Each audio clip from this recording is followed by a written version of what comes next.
Hello,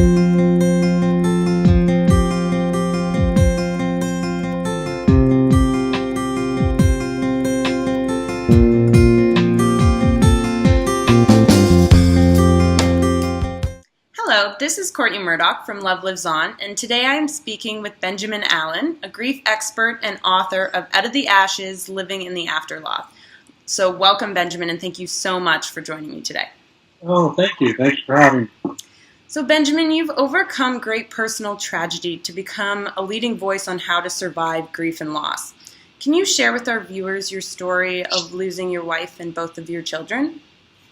Sure. Back in 1982, at the birth of our first child, Matthew, Lydia received a transfusion about 10 hours before he was born. We didn't know that it had HIV in the transfusion, and we had another child about 2.5 years later. When Brian was born, he was in intensive care like Matt was when he was first born, and what happened was we got a call from the blood bank asking us all to be tested, and all three of them were HIV positive. Wow. And I was HIV negative. And consequently, Brian died first in 1986 at 8.5 months old. Lydia died at the age of 38 at 1992, and Matthew died at the age of 13 in 1995. Wow. When you and your wife first got the call from the blood bank that she had been infused with HIV positive blood, what was your initial reaction? Initially, it was shock. I can picture exactly where we were. Lydia was sitting on the couch. I handed her the phone because it was from the blood bank. They asked for her, and I was standing next to her, and her face just went completely white. And both of our children were in intensive care for the first months of their lives. Brian had come home with a heart monitor and was about 5 months old when we got the call. We didn't know what was going on and with their health and her health. And it was this absolute shock. And then we just went into moment by moment living from then on. And how did you cope with the realization that came with that revelation that your wife had been infected with HIV positive blood, that you would not have the opportunity to grow old together, and that your children would not reach adulthood? How did you manage going on with day-to-day life, as you said? Well, life got real focused on the moment. What do we need to do next? What do we need to do next? You know, all of those existential questions of what's life about and what's going on. We lived in a parallel universe at that time. We had to unfold all of that meaning of life, meaning of death, meaning of what was important to us. And we walked through that with the initial shock into just that immediate triage of emotions, needs, taking care of our children. One of the things that we decided very, very early on, that we were going to live in quality rather than quantity. That the quality of life was the most important thing, no matter how long we had together. That's amazing. In your book, you said that, you put it so well, that most parents teach their children how to live, but you were faced with the task of teaching your children how to die. And how did you accomplish such a heartbreaking task? Two things. One with Brian. Brian looked like an infant all of his life. It was 8.5 months. Right. He never could crawl. He never could walk. Obviously not walk, but never could crawl. Never could hold his head up on his own. And I would hold Brian, and I would sing to him and rock him, and he was in so much pain through the last months of his life. And he would just scratch at my chest and cry. And I would hold him, and I would rock him, and I would sing to him, and I would visualize this incredible love being just wrapping him in this love. And my goal was that when he died, he would say, "Yes, I know this love." That's beautiful. That's with Brian. With Matt, he lived through his brother's death, through his mother's death, and through going through his own death. When early on, he was about almost 3 when we found out about the situation. A little over, maybe 2. I'm confused at this moment. But what we did was we made death a natural part of life. And what it was like when we talked about death, when we talked about Brian's death, we made it like this is just what life is about. And that was, it was with a lot of intentionality, a lot of awareness to be able just to make it not scary. When Lydia died, Matt and I talked a lot about it. We prepared him as best we could, and also for his own death. And that when he was dealing with his fears and I made it simply a part of life and a part of the whole journey. And we addressed everything with genuineness, with honesty, with openness, and giving him the space to feel what he needed to feel, and to know that all the pain and the hurt that he was carrying was okay. That we didn't push anything away. No, that's so important because people, for whatever reason, are really uncomfortable talking about death and kind of just try to push it to the side. But it's so important to have these conversations. Yeah, Matt was a real teacher for me in that. Is that he was as pragmatic as his mother. And so he just addressed everything up front. We always addressed everything up front, and never left anything to guess. Guess, because it was important that Matt had the space to bring to us anything that he was going through, and for us to hold it with unconditional love. Perfect, amazing. Was the grief that you felt when you were anticipating the death of your wife and your 2 sons different from the grief that you actually felt after the passing? Very much so. Preparatory grief can only prepare for so much. Yeah. We had 13 years of that with Matt. We had 10 years with Lydia. We had 3 months with Brian. But there's nothing, and even having those experiences of Brian and Lydia, Matt's was different. Every death is different, as every life is different. Mm-hmm. And the preparatory grief for each is different and unique, just as grief in the after loss is different and unique. So how every individual goes through their own journey and how they do that has to be tailored to what is authentic for them. There's no cookie cutter in preparatory grief or the after loss grief. And the loss of a child can put a serious strain on a marriage when one or both partners close down emotionally. So after the loss of your son Brian at 8.5 months, how did you and your wife manage to support each other through that grief?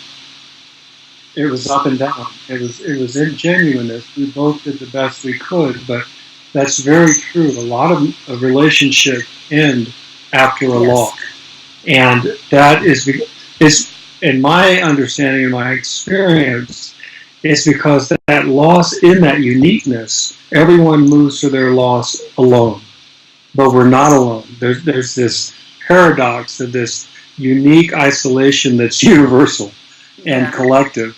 So in the relationship, Lydia was dealing with not only the loss of her son, or the losing of her life, and knowing that she was going to lose Matt.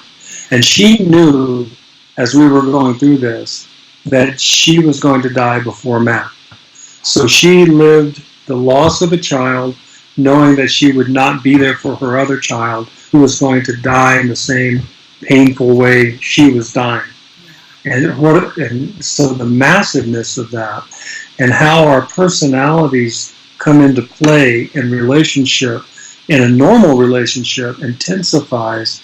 And we did the best we could. We bounced in and out of intimacy and not, and we came into a place of real connectedness and love. But it's not an easy. You would think that couples would come together and be closer, but that's not necessarily the case. And ultimately, it did for us, but it was a long journey to that.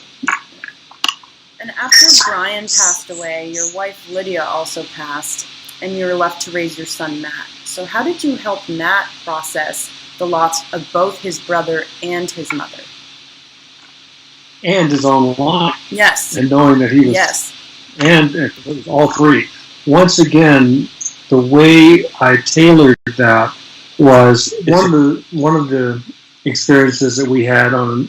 I read to Matt, and we read to Matt a book every night, all of his life.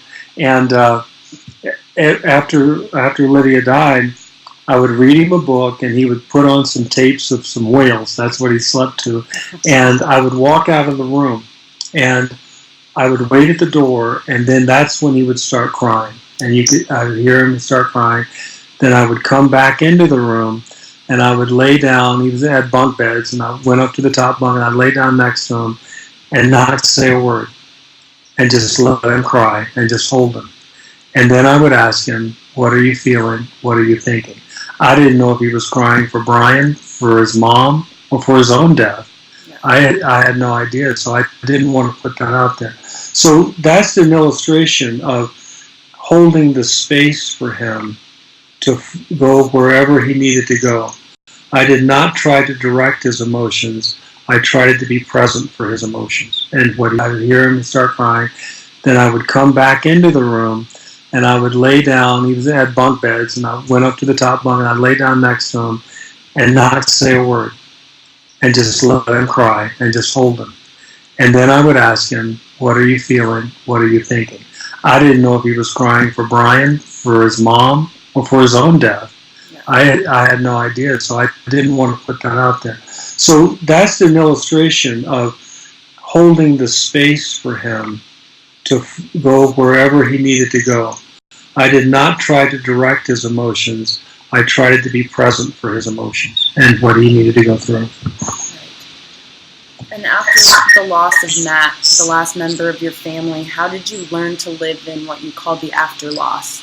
Yeah. The reason I use the word after loss, I came to that because it was helpful to me in that, we talk about people who die going into an afterlife, and there was no life of before. That world of before was gone for me. Mm-hmm. And I was dropped into a different relationship with life and loss and everything. So I started calling it the after loss. I'm living in the after loss. It's not grief as much as it is a whole different shift of perspective. It's a new relationship with myself, a new relationship with the ones that I love that I can't touch anymore, but still have that connection, yeah. and a new relationship with the world. So what I did, I had nothing left after they died, and I was really fried. And I decided just to follow loss, follow wherever grief took me. I would lean into it no matter what, no matter how much it hurt, no matter where it went, I was going to follow it. That was the only thing that kept me alive. And so that's where I started finding these different landscapes of the after loss, and have articulated in the book, and articulated it through how I've come through it, and hopefully to help other people be able to, see their own after loss and what's important to them. That's amazing. And for viewers out there who are hurting desperately and wondering how they can keep on living, what's your best advice for them, having gone through that yourself? Keep on loving.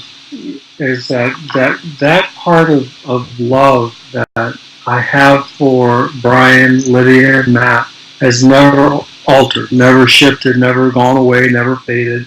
But it was that love that they had given me so much of life, that to just inch my way through, and inches and centimeters, and when someone initially comes into that experience of loss, it's like a totally different dimension. It's kind of like walking into a dark room and having to let your eyes adjust before you make a move, and to be in that stillness, and to not fear it, and not push it away. I really, in the leaning into everything, I found that that's how I could get through it. There's no way around it. Right. So I felt that I needed to get through it, and it was inches and centimeters. It was just taking it in the day, just doing what I could in the day, and being gentle with myself. That's all I could do. allowing And yourself the time to work through what you were experiencing. Yeah. Yeah. Really important to feel it, but to also realize the depletion element. It's very draining to live in that initial loss, and to be gentle. Mm-hmm. So, and what have been the biggest life lessons that you've learned through your journey? wow. You can pick one. Yeah, the little lessons. It's a loaded question. Yeah, really. Let's see. How many days do you have? Yeah. The life lessons. It's really interesting to address that. I would have to say that to be in the moment has been very important for me, and to realize that moment has a past, present, and future. That it's not in isolation. That they're a part of me. This is something that I have addressed in another book that I did, but this about healing in the after loss is that it's what I've experienced is a part of when someone dies that I'm really close to. A part of me goes with them, and a part of them stays with me.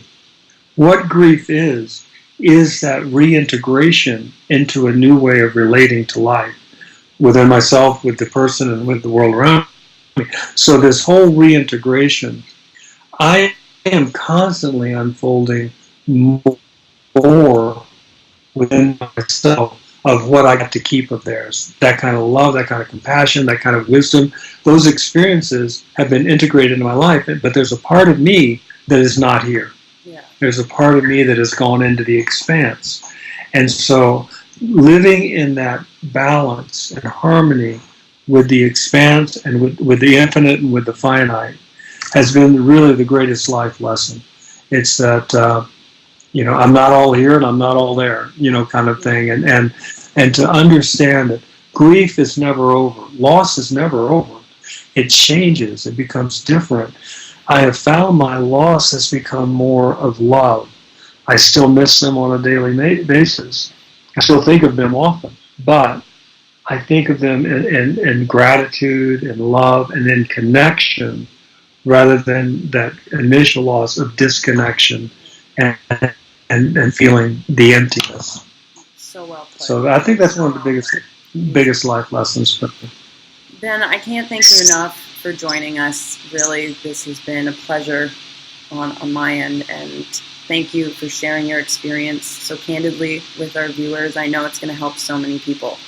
So thank you. I hope so. And thank you for the invitation. I appreciate it. This is Courtney from Love Lives On. Thank you for watching. If you like what you see, please subscribe to our YouTube channel for more ways that we can celebrate our loved ones' lives now and forever.